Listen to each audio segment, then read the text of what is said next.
এই চন্দ্র সূর্য গ্রহ তারা পাহাড় পর্বত নদী নালা হলো কার ইশারায়, বলো এ জগৎ উজালা। সবার মালিক ও খালিক আল্লাহ তাআলা, সবার মালিক ও খালিক আল্লাহ তাআলা। আলহামদুলিল্লাহি রাব্বিল আলামিন ওয়াসসালাতু ওয়াসসালামু আলা সাইয়্যিদিল মুরসালিন, আম্মা বা'দ। ফাআউযু বিল্লাহি মিনাশ শাইতানির রাজীম। বিসমিল্লাহির রহমানির রহিম। আসসালাতু ওয়াসসালামু আলাইকা ইয়া রাসূলুল্লাহ ওয়া আলা আলিকা ওয়া আসহাবিকা ইয়া হাবিবাল্লাহ। আসসালাতু ওয়াসসালামু আলাইকা ইয়া নবিয়াল্লাহ ওয়া আলা আলিকা ওয়া আসহাবিকা ইয়া নূরাল্লাহ। প্রিয় প্রিয় ছোট বন্ধুরা এবং মাদানী চ্যানেলের দর্শকবৃন্দ, প্রোগ্রাম বিস্ময়কর পৃথিবীতে আপনাদের সবাইকে আরো একবার স্বাগতম জানাচ্ছি। আল্লাহ পাক আপনার ইলম ও আমলের মধ্যে অনেক বরকত নসিব করুক, আমিন। প্রিয় ছোট বন্ধুরা, আমাদের পৃথিবীতে ঝর্ণা, ঝিল, দরিয়া, জলপ্রপাত, বৃষ্টি, পানি রূপে এগুলো সব কুদরতের মহামূল্যবান নিদর্শন। কোনোটা আসমান হতে বর্ষণ হচ্ছে, তো কোনোটা জমিন হতে নির্গত হচ্ছে, কোনোটা কূপের আকৃতিতে গভীর গর্তে, তো কোনোটা প্রশস্ত ঝিলে অবস্থিত আছে, কোনোটা পাহাড় থেকে গড়িয়ে পড়ছে, তো কোনোটা দরিয়ার আকৃতিতে মাইলের পর মাইল দূরত্বে বয়ে চলেছে এবং প্রত্যেকে নিজেদের গুরুত্ব নিজেরাই প্রকাশ করছে। প্রিয় ছোট বন্ধুরা, কুদরতের এই চিরস্থায়ী এবং তুলনাহীন কারিগরির মধ্যে এমন এক উল্লেখযোগ্য অবদান আছে যেটা হাজার বছর পর্যন্ত অব্যাহত রয়েছে, আর আল্লাহর সৃষ্টিরা আজও তা থেকে উপকৃত হচ্ছে। জি হ্যাঁ, এবং সেই মহান কুদরতের নিদর্শন আরবের পবিত্র ভূমিতে এক পবিত্র ঝর্ণা আছে, যেটি সারা পৃথিবীতে জমজম নামে পরিচিতি লাভ করে। জমজমের অর্থ হল থেমে যাও, থেমে যাও।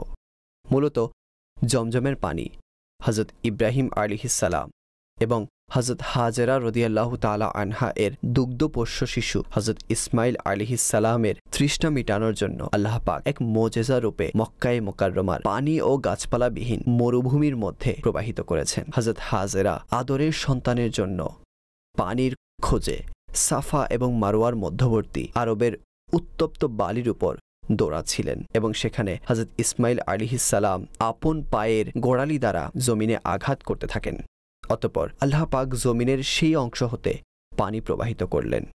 পানি এত বেশি ছিল যে এটা বন্ধ করা এবং রক্ষা করার জন্য বিবি হাজেরা রাদিয়াল্লাহু তাআলা আনহা সেটির চতুর্পার্শ্বে মাটি এবং পাথর দিয়ে পার তৈরি করে দিলেন এবং সাথে এমনও বললেন, জমজম, অর্থাৎ থেমে যাও, থেমে যাও। তাই সেই সামঞ্জস্যতা রেখে এটার নাম জমজম হলো এবং পরবর্তীতে এটিকে কূপে রূপান্তর করা হলো, যাকে জমজম কূপ হিসেবে বলতে আরম্ভ করলো। এখন এই জমজম কূপ সম্পর্কে আরো রহস্য জানার জন্য আসুন যাই আমাদের প্যাকেজের দিকে। এই চন্দ্র সূর্য গ্রহ তারা পাহাড় জমজম মসজিদুল হারামের মধ্যে কাবা ঘরের দক্ষিণ পূর্বে প্রায় ২১ মিটার দূরত্বের মধ্যে নিম্ন অংশে অবস্থিত। এটি প্রায় ১৮ ফিট দীর্ঘ ও ১৪ ফিট প্রশস্ত এবং প্রায় ৫ ফিট গভীর। জমজম কূপের সবচেয়ে বড় জলপাত্রের মুখ অর্থাৎ জলস্রোতের গতিপথ হল হাজরে আসওয়াদের নিকটে, যদিও বা সাফা ও মারওয়ার বিভিন্ন স্থান হতেও নির্গত হয়। গবেষণা মতে জমজমের পানির মধ্যে কতগুলো খনিজ পাওয়া যায়, যেগুলোর মধ্যে sodium, calcium, magnesium, potassium, bicarbonate, chloride, fluoride, nitrate ও সালফেট অন্তর্ভুক্ত আছে, যেগুলো কেবল বড় বড় রোগকেই দূর করে না, বরং শক্তিরও যোগান দেয়। এবং গবেষণার মাধ্যমে জানা গেল যে এর মধ্যে সে অংশগুলো অন্তর্ভুক্ত রয়েছে যেগুলো লিভার, কলিজা, নাড়িভুঁড়ি এবং হার্টের জন্য বিশেষ উপকারী। এতে বিদ্যমান লবণাক্তের পরিমাণ সর্বদা একরকম থাকে। জমজমের পানি স্বীয় মূল অবস্থায় প্যাকিং করা হয় এবং এতে কোনো ধরনের জীবাণুনাশক কেমিক্যাল মিশানো হয় না, কিন্তু তা সত্ত্বেও সেটা পান করার জন্য সবচেয়ে উত্তম পানীয়। জমজমের পানির আরেকটি বৈশিষ্ট্য হলো এই যে প্রতিটি মুহূর্তে তার স্বাদ পরিবর্তন হতে থাকে। কোনো সময় কিছুটা লবণাক্ত, কোনো সময় অত্যন্ত মিষ্টি, এবং যদি রাত ২টা বাজে পান করা হয় তখন টাটকা দহন করা গাভীর খাঁটি দুধের মতো মনে হয়।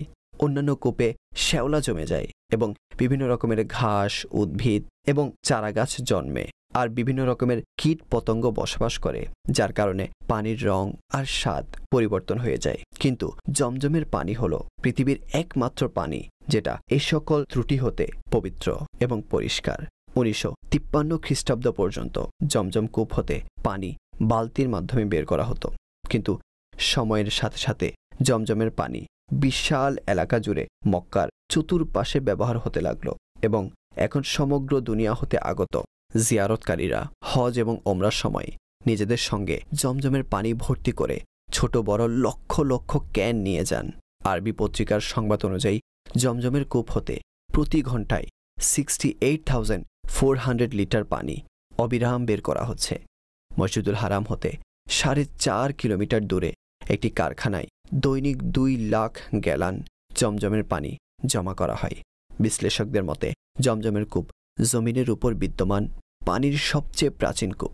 প্রিয় ছোট্ট বন্ধুরা, জমজমের পানির এই রহস্যগুলোর মধ্যে সবচেয়ে বড় ফজিলত হলো এই যে স্বয়ং নবী করিম সাল্লাল্লাহু আলাইহি ওয়াসাল্লাম এর ফজিলত বয়ান করেছেন। আমাদের প্রিয় নবী সাল্লাল্লাহু আলাইহি ওয়াসাল্লাম ইরশাদ করেন, নিঃসন্দেহে জমজম বরকতময় এবং আহারকারীদের জন্য আহারের বৈশিষ্ট্য রাখে। ইবনে মাজা হাদিসের মধ্যে আছে, জমজমের পানি সেই উদ্দেশ্যের জন্যই যেটার জন্য তা পান করা হয়, এবং অন্য বর্ণনায় এমনও আছে যে জমজমের পানি আহার, খাদ্য এবং রোগের জন্য শিফা স্বরূপ। ওলামায়ে কিরাম জমজমের পানি পান করে অভিজ্ঞতা লাভ করেছেন এবং বলেন, বাস্তবিকভাবে এর দ্বারা আশ্চর্য এবং দুর্লভ ধরনের রোগ ব্যাধি চলে যায় এবং আরোগ্য নসিব হয়। তেমনি এক হাদিসে পাকের মধ্যে ইরশাদ হয়েছে, জমিনের উপর সবচেয়ে উত্তম পানি হলো জমজমের পানি, এবং ওলামায়ে কিরাম বলেন, যখনই জমজমের পানি পান করার সৌভাগ্য নসিব হবে তখন দাঁড়িয়ে বিসমিল্লাহ পড়ে পান করুন। যদি সুযোগ হয় পরিতৃপ্ত হয়ে পান করুন এবং পান করার পর আলহামদুলিল্লাহ বলুন। আল্লাহ পাক আমাদেরকে হারেমে কাবায় বাইতুল্লাহ শরীফ দেখে দেখে জমজমের পানি পান করার সৌভাগ্য দান করুক। এই চন্দ্র। জি প্রিয় ছোট্ট বন্ধুরা, জমজম কূপ সম্পর্কে প্যাকেজের মধ্যে আপনি অনেক কিছু শুনেছেন যেগুলো উত্তম এক জ্ঞান তথ্যে ভরপুর ছিল। প্রিয় ছোট্ট বন্ধুরা, সাধারণ জ্ঞান সর্বদা মানুষের মেধাকে বিকশিত করে, যাতে করে মানুষের সফলতা অর্জন আরও সহজ থেকে সহজতর হয়ে যায়। তাই চলুন সাধারণ জ্ঞানের এই প্রোগ্রামকে সামনে অগ্রসর করে আমরা পরবর্তী সেগমেন্টের দিকে যাই, যেখানে বাচ্চারা আমাদেরকে একটি দোয়া অথবা একটি হাদিসে পাক শিখিয়ে থাকেন। তাই চলুন দেখি আজ বাচ্চারা আমাদের জন্য কি নিয়ে এসেছেন। ইলম বৃদ্ধির দোয়া। রব্বি জিদনি ইলমা। তর্জমা, হে আমার রব, আমার ইলমের মধ্যে বরকত দান করুন। জি প্রিয় ছোট বন্ধুরা, যে দোয়াটি আপনারা শুনলেন সেটি আপনারা মুখস্থ করে নিন এবং অপরের নিকট পৌঁছে দিন, যাতে ইলমে দ্বীনের প্রদীপ দ্বারা চতুর্দিকে আলোকিত হতে পারে। প্রিয় ছোট বন্ধুরা, ইলম হলো আল্লাহ পাকের এক মহান নিয়ামত, এবং যিনি এটার অন্বেষণে লেগে যান তিনি মূলত সফলতার স্তর অতিক্রম করতে আরম্ভ করেন। এবং ইসলাম ধর্মে ইলমকে যে পরিমাণ গুরুত্ব দিয়েছে সেটার ধারণা এই কথা থেকে অনুমান করা যায় যে আমাদের নবিয়ে পাক সাল্লাল্লাহু আলাইহি ওয়াসাল্লামের উপর অবতীর্ণ প্রথম ওহির শব্দ হলো ইকরা, যেটার অর্থ হলো পড়ো। তেমনিভাবে হাদিসে পাকের সারমর্ম হলো ইলম অর্জন করা প্রত্যেক মুসলমান নর ও নারীর উপর ফরজ। প্রিয় ছোট্ট বন্ধুরা, যেখানে ইলম অর্জন করার এত গুরুত্ব আছে সেখানে আমাদেরকে সেটা অর্জন করা এবং বৃদ্ধির জন্য গুরুত্ব দিতে হবে, যাতে বেশি থেকে বেশি ইলম অর্জন করা যায়। আল্লাহ পাক এবং তার রসুল সাল্লাল্লাহু তাআলা আলাইহি ওয়াসাল্লামের আদেশের উপর পরিপূর্ণভাবে আমল করা যায়। এবং সেটার গুরুত্বের পদ্ধতিসমূহ থেকে একটি পদ্ধতি এটাও যে বিভিন্ন সময়ে সময়ে এই দোয়াটি রব্বি জিদনি ইলমা যেন পড়া হয়। যেমন প্রত্যেক নামাজের পর এবং বিশেষ করে যখনই পড়তে বসা হবে বা অধ্যয়নের জন্য বসবেন তখন আল্লাহ সুবহানাহু ওয়া তাআলার দরবারে এই দোয়াটি করুন। যদি আল্লাহ সুবহানাহু ওয়া তাআলা চান তবে আমাদের অন্তরে ইলমের নূর দ্বারা আলোকিত হয়ে যাবে। জি, এর সাথে আমাদের প্রোগ্রামের সময় শেষ হয়ে গেছে। পরবর্তী এপিসোডের মধ্যে আপনাদের সাথে দেখা হবে কিছু নতুন ইনফরমেশনের সাথে। ততক্ষণ পর্যন্ত নিজেদের প্রতি খেয়াল রাখবেন এবং পরিশেষে আমাদেরকে ফিডব্যাক দিতে ভুলবেন না।